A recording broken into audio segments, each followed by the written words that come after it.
Қайырлы күн баршаңызға. Бүгін мен құрамы тек 2 заттан тұратын өте дәмді, бар болғаны 15 минутта дайын болатын қатпарлы қаттаманың рецебімен бөлсемін. Міндетті түрде осы рецеппен жасап көріңіз. Сізге ұнайды деген ойдамын. Достар, менің каналымда көптеген тамаша рецептер бар. Өткізіп алмас үшін каналға тіркеліп, қоңырауша белгісін басуды ұмытпа. Ең алдымен 250 грамм суға жарты шай қасық тұз салып, оны ыдысқа құйып, үстіне ұн салып, жұп-жұмсақ қамыр илейміз. Илеген қамырымыз қатты емес, жұп-жұмсақ болуы қажет. Енді осы иленген қамырымызды алып, 5 минутқа бетін жауып қоямыз. Ие қанған қамырымызды осылайша оқтаумен жіп-жіңішке, жұп-жұқа етіп жайып шығамыз.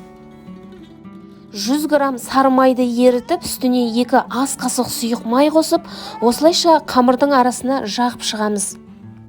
Дәл самса жасағандай осылайша оқтаумен жіңішке етіп жайып аламыз. Алдын ала қызып тұрған майда орташа отта осылайша 2 жағын қызартып пісіріп аламыз.